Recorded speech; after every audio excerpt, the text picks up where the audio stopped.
मैं आप सभी दर्शकों का अपने चैनल होल्ड इंग्लिश पर हार्दिक स्वागत करता हूं। आज आप लोग इंग्लिश क्लास 9th की एक वीडियो देखने जा रहे हैं।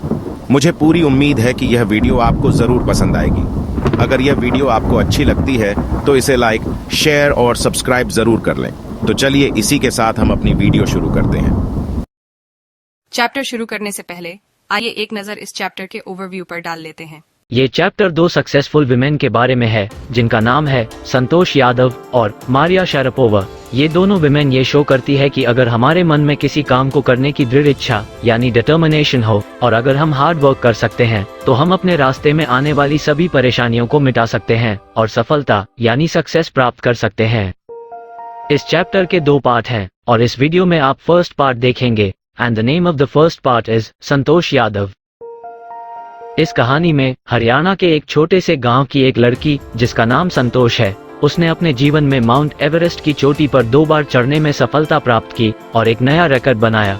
उसका जन्म एक ऐसी फैमिली में हुआ था जहां लड़कियों को लड़कों की तरह रहने, खाने और कोई काम करने की बिल्कुल भी आजादी नहीं थी। लेकिन संतोष ने अपनी मजबूत इच्छा शक्ति से अपनी लाइफ को अपने कंट्रोल में किया और जिसका रिजल्ट ये हुआ कि संतोष माउंट एवरेस्ट पर 2 बार चढ़ाई करने वाली फर्स्ट वुमन बन गई।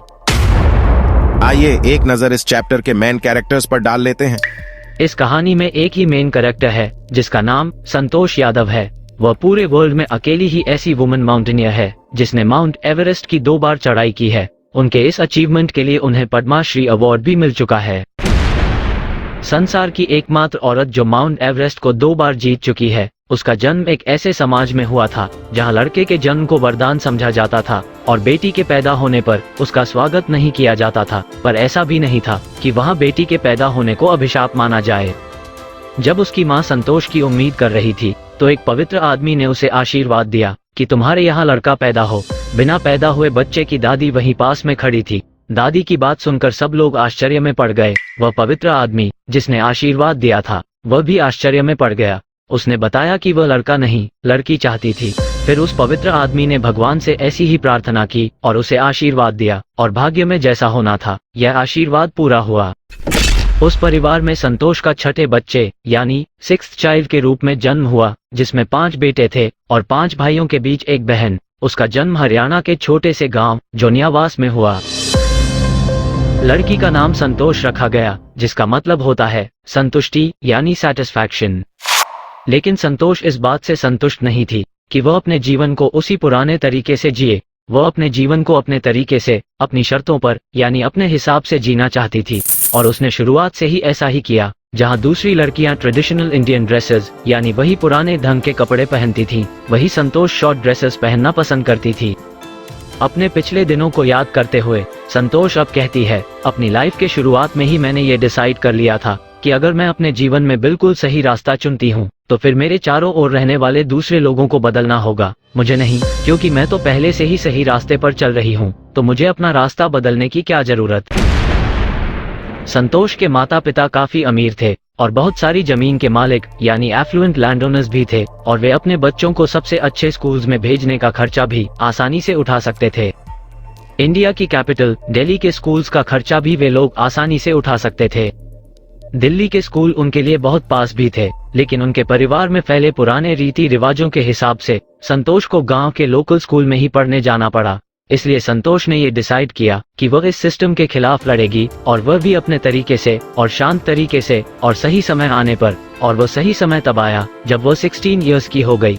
16 इयर्स के हो जाने पर उसके गाँव की मोस्टली लड़कियों की शादी हो जाती थी। अब संतोष पर भी शादी करने के लिए उसके माता पिता का दबाव पड़ने लगा था। अगर यह वीडियो आपको अच्छी लगती है तो प्लीज इसे लाइक करें और हमारे चैनल को सब्सक्राइब कर लें। इतनी जल्दी और इतनी कम उम्र में शादी करने की बात पर वह सबसे कम ध्यान देती थी। यह उसके लिए कोई इम्पोर्टेंट बात नहीं थी। उसने अपने मम्मी पापा को धमकी दी कि अगर उसे प्रॉपर एजुकेशन नहीं दिलवाई गई तो वह कभी भी शादी नहीं करेगी। उसने अपना घर छोड़ दिया और दिल्ली के एक स्कूल के अंदर अपना नाम लिखवा लिया यानी एडमिशन ले लिया। जब उसे उसके मम्मी पापा ने उसकी एजुकेशन के लिए पैसे देने से मना कर दिया तो उसने बहुत ही पोलाइटली उन्हें अपनी स्कूल की फीस देने के लिए पार्ट टाइम वर्क करके पैसे कमाने की अपनी प्लानिंग के बारे में इन्फॉर्मेशन दी। ये देखकर उसके मम्मी पापा उसकी एजुकेशन के लिए पैसे देने के लिए रेडी हो गए।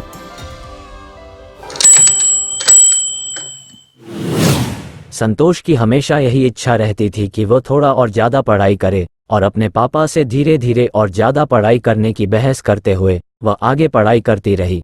उसने हाई स्कूल के एग्ज़ाम्स को पास कर लिया और जयपुर चली गई।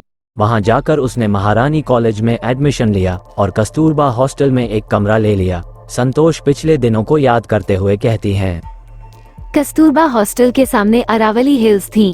मैं सुबह गांव वालों को पहाड़ी के ऊपर जाने और कुछ समय बाद उनको गायब होते हुए अपने कमरे से देखती थी।